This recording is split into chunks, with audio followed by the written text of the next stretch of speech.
Hello everyone, welcome back to learn with KP.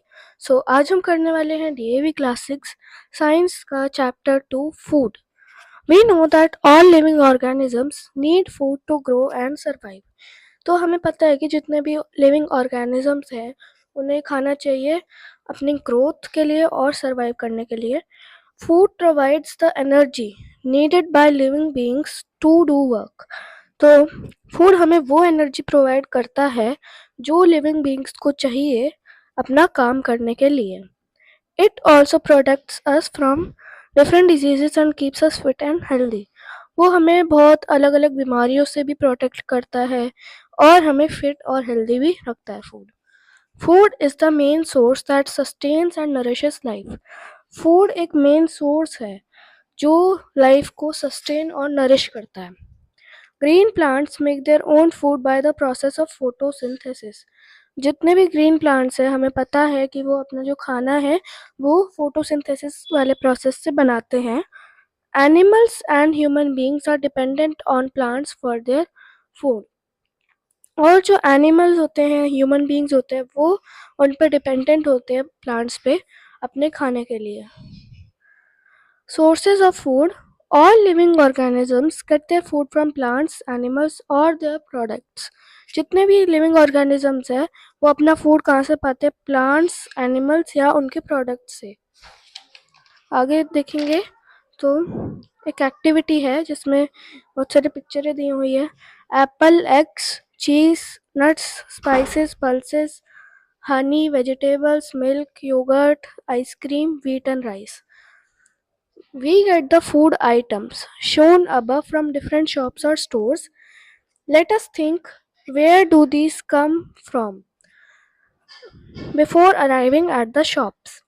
Their origin may be either from plants or from animals. अब ये जो हमें food items यहाँ पे दिखे वो अलग अलग शॉप से आते हैं या स्टोर से आते हैं। अब हम ये सोचेंगे वो कहाँ से आते हैं। शॉप्स से आने से पहले तो उनका ओरिजिन क्या हो सकता है? या तो वो प्लांट से आते हैं या तो वो एनिमल से आते हैं। Try to sort out the above listed food items into two groups: food from plants and food from animals. Record your conclusions in a tabular form. अब हम इनको सॉर्ट करेंगे दो ग्रुप्स में, फूड फ्रॉम प्लांट्स और food from animals, और conclusions इस table में हम डाल देंगे। अब फूड फ्रॉम प्लांट्स में आ जाएगा Apple, nuts, spices, pulses, vegetables, wheat and rice, और एनिमल्स वाले में आ जाएगा एग्स, चीज, हनी, मिल्क, योगर्ट और ice cream. Try adding two more examples of each of these two types of food on your own. अब इसमें हम दो तरह के एग्जाम्पल्स और भी डाल सकते हैं अपने आप से. Note, it is always better to remain vegetarian.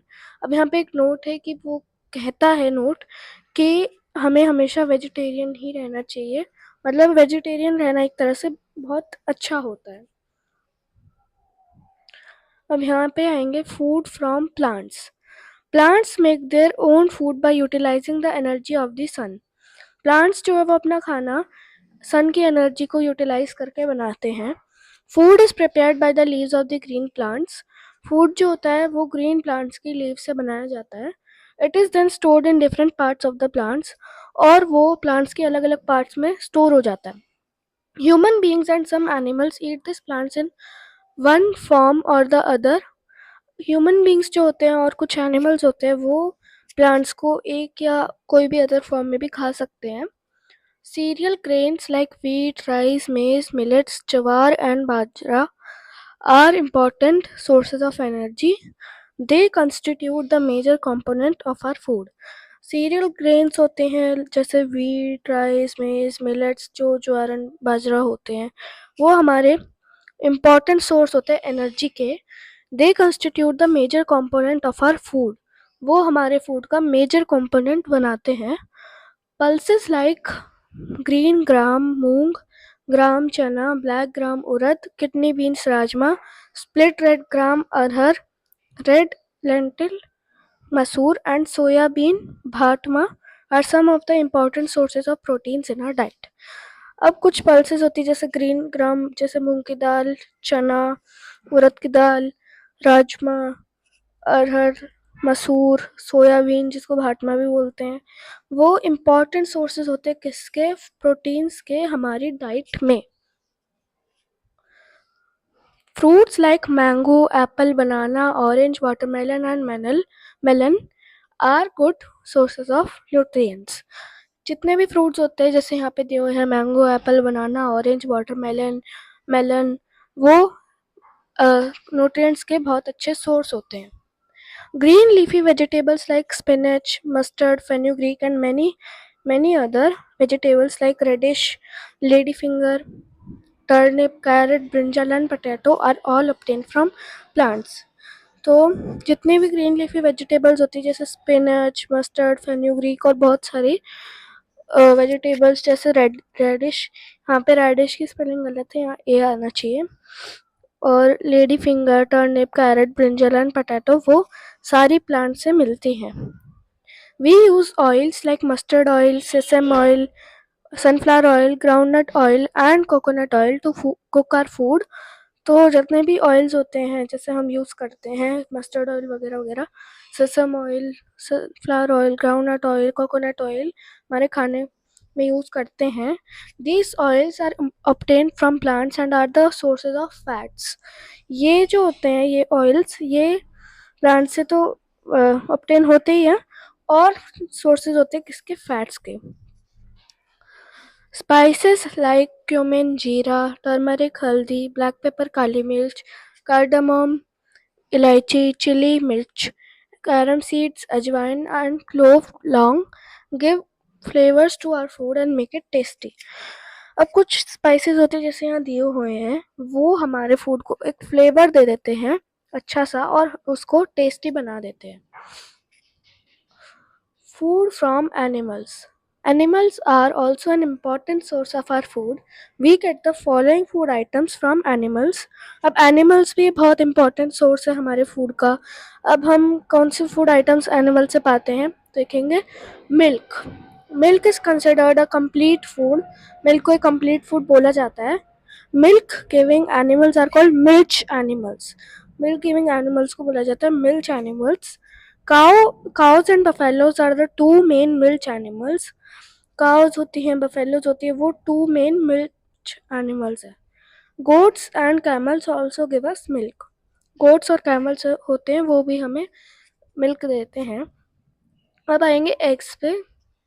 Hens, ducks and fowls lay eggs. अब जो hens होते हैं, ducks होते हैं, fowls होते हैं वो eggs lay करते हैं। These birds are known as poultry birds. In birds को बोला जाता है poultry birds. Their eggs are a rich source of proteins and vitamins and are eaten by many of us. उनके जो eggs होते हैं वो बहुत ही प्रोटीन और विटामिन्स में रिच होते हैं और हम ज़्यादातर लोग खाते हैं। Meat, fish, goat, sheep, pig and chicken are important sources of meat. अब ये fish, goat, sheep, pig and chicken ये important source होते हैं meat के। Prawns, crabs and shrimps constitute the seafood. अब ये मीट तो होता है पर ये सी फूड में आ जाता है। All these are good sources of proteins. इसमें प्रोटीन्स अच्छा होता है। Have you ever noticed honeybees hovering over the flowers? They collect nectar from the flowers. अब हमने देखा होगा हनी बीज जो होती है वो फ्लावर्स के आसपास ऐसे घूम रही होती है और वो फ्लावर्स में से क्या लेते हैं? नेक्टर लेते हैं। They make a beehive in which they live and store the nectar collected from flowers as honey. वो एक beehive बना लेती है, छत्ता बना लेती है जहाँ वो रहती है और स्टोर कर लेते हैं नेक्टर जो उन्होंने फ्लावर से कलेक्ट किया और वो ऐसा कैसे स्टोर होता है? हनी के तौर पे वो स्टोर हो जाता है। We use honey in our food and in several medicines. अब हम हनी अपने खाने में भी यूज करते हैं और दवाइयों में भी। Food and its components. Carbohydrates, proteins, fats, vitamins and minerals are the important components of food. They are called nutrients. Carbohydrates, protein, fats, vitamins, minerals ये इम्पॉर्टेंट कंपोनेंट होते हैं हमारे फूड के और उन्हें न्यूट्रिएंट्स बोला जाता है। Roughage, dietary fibers and water are also important components of our food. Roughage जो होता है डाइटरी फाइबर्स और वाटर, वो हमारे फूड का इम्पोर्टेंट कंपोनेंट होता है. Different food items are classified into the following categories on the basis of the nutrients present in them and their functions in our life. जो डिफरेंट फूड आइटम्स होते हैं वो इन categories में classify किए जाते हैं उनके न्यूट्रिएंट्स के अकॉर्डिंग जो उनमें होते हैं और उनके फंक्शंस. अब पहला है एनर्जी गिविंग फूड्स जो होते हैं कार्बोहाइड्रेट्स एंड फैट्स. दूसरा है बॉडी बिल्डिंग फूड्स प्रोटीन्स. तीसरा है protective foods vitamins and minerals. अब इन्हें डिटेल में पढ़ते हैं. तो carbohydrates are made up of carbon, hydrogen and oxygen. Carbohydrates जो होते हैं वो कार्बन, हाइड्रोजन और ऑक्सीजन से बने होते हैं. In our food these are present in the form of sugar और स्टार्च. अब हमारे फूड में ये शुगर या स्टार्च के फॉर्म में होते हैं. Carbohydrates in our diet are a source of energy. Carbohydrates हमारी डाइट में एक सोर्स होते हैं एनर्जी के. Fruits like mango, banana, lychee, melon extra are rich in sugar जो कि नेचुरल होती है. तो cereals like wheat, rice and maize are rich sources of starch. Cereals जो होते हैं जैसे व्हीट, राइस, मेज, वो स्टार्च में के रिच सोर्सेज होते हैं. Some vegetables like potato and sweet potato also contain starch. इनमें भी स्टार्च होता है पोटैटो और स्वीट पोटैटो में. अब यहाँ देखेंगे टेस्ट फॉर शुगर. अब इसमें टेस्ट का क्या मतलब है कि हम किसी भी फूड आइटम में कैसे देखें कि उसमें शुगर है या नहीं है जो कि नेचुरल है. Materials required Benedict solution, test tube dropper, test tube holder, gas burner और स्पिरिट लैम्प. ये हमें मटेरियल्स चाहिए होंगे. प्रोसीजर क्या है? Take the given food sample लेंगे. Add a few drops of Benedict solution. कुछ ड्रॉप डालेंगे बेनेटिक सोल्यूशन की. Carefully heat the test tube को आराम से हम हीट करने वाले हैं. Notice the colour change if any. कोई भी अगर कलर चेंज हो रहा है तो देखेंगे. और if sugar is present it will turn orange. अगर शुगर उसमें होगी तो वो ऑरेंज कलर में कन्वर्ट हो जाएगा. Test for starch. Materials required. अब स्टार्च का कैसे टेस्ट करेंगे? Iodine solution, test tube, dropper. Material ये चाहिए होंगे. प्रोसीजर क्या है? Take the material